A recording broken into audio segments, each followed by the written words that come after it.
नमस्कार, प्रणाम। एक बार फिर आपका स्वागत है और हम बात कर रहे हैं लोकसभा चुनाव के परिणाम आने के बाद जो परिस्थिति बनी है, उन परिस्थितियों पर विश्लेषण की। मध्य प्रदेश में पूरी 29 सीटें भारतीय जनता पार्टी जीत चुकी है और लोकसभा चुनाव के बाद सबसे ज़्यादा जो योगदान भारतीय जनता पार्टी की सरकार में या कहें कि उनके नंबर में रहने वाला है, वो मध्य प्रदेश का है। लेकिन पार्टी अब चिंतन के मोड़ में है और उन विधानसभा सीटों पर चिंतन कर रही है जहां पर पार्टी के सिटिंग विधायक होते हुए भी पार्टी लोकसभा चुनाव में चुनाव हारी है। दतिया जिले की बात करें तो दतिया जिले में 3 विधानसभा सीटें हैं, उनमें एक सेवड़ा विधानसभा सीट ऐसी है जहां से भारतीय जनता पार्टी लगभग 5,000 वोटों से पीछे रह गई है कांग्रेस से। दतिया जो विधानसभा सीट है वहां से भारतीय जनता पार्टी बहुत अच्छे मार्जिन से लगभग 20,000 वोटों से जीती है। यही हाल भांडेर विधानसभा का रहा कि वहां भी पार्टी बहुत अच्छे मार्जिन से चुनाव जीती है, जबकि भांडेर विधानसभा से जो विधायक हैं फूल सिंह बरैया, वही लोकसभा में भी कांग्रेस के उम्मीदवार थे। भारतीय जनता पार्टी ने मेहनत की है दतिया विधानसभा में। डॉक्टर नरोत्तम मिश्रा ने बहुत ज़्यादा यहाँ पर मेहनत की और पार्टी लगभग 20,000 से ज़्यादा मतों से लोकसभा में आगे रही है। लेकिन क्या कारण रहा कि सेवड़ा विधानसभा में भारतीय जनता पार्टी का विधायक होते हुए भी पार्टी चुनाव हारी है? हम मोटे मोटे तौर पर अगर देखें तो दतिया विधानसभा चुनाव में 2023 में भारतीय जनता पार्टी और कांग्रेस का सीधा सीधा मुकाबला था। यही हाल भांडेर विधानसभा सीट का रहा जहां पर कांग्रेस और भारतीय जनता पार्टी के प्रत्याशी मुख्य रूप से मैदान में थे, बाकी और थे, लेकिन सीधा सीधा मुकाबला दोनों के बीच में था। लेकिन जब हम सेवड़ा विधानसभा की बात करते हैं तो यहाँ पर मामला पूरी तरह से उलट था।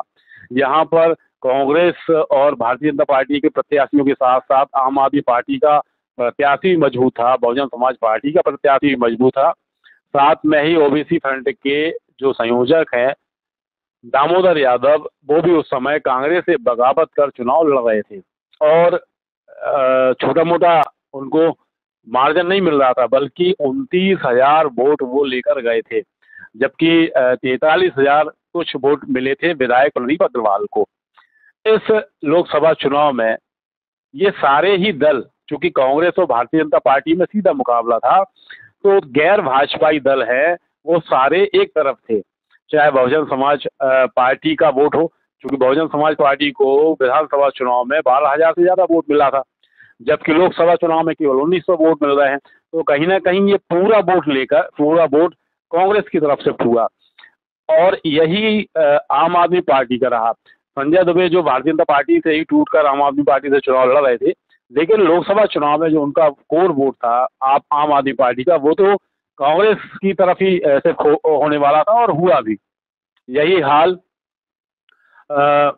इस बार लोकसभा चुनाव में दामोदर यादव का रहा, क्योंकि दामोदर यादव फूल सिंह बरैया जो भांडेर के विधायक हैं उनके पुराने सहयोगी और करीबी रहे हैं।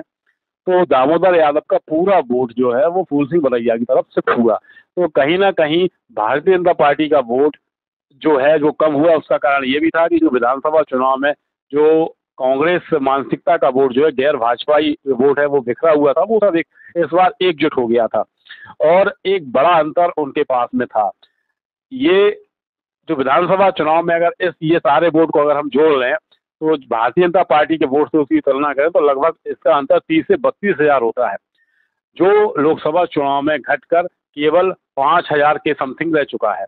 यानी कि कहीं ना कहीं भारतीय जनता पार्टी के बड़े नेताओं की वजह से या विधायक प्रदीप अग्रवाल की मेहनत की वजह से जो अंतर विधानसभा चुनाव में गैर भाजपाई वोटरों का लगभग 30,000 था, वो घटकर 5,000 तक आ चुका है। तो एक तरह से अगर हम इसको देखें तो भारतीय जनता पार्टी के ये परिणाम जो है वो पक्ष में ही है, विपक्ष में नहीं है।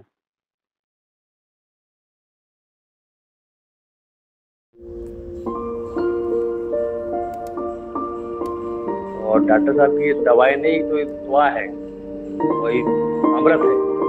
डॉक्टर साहब के यहाँ आने के बाद बहुत संतुष्ट हूँ।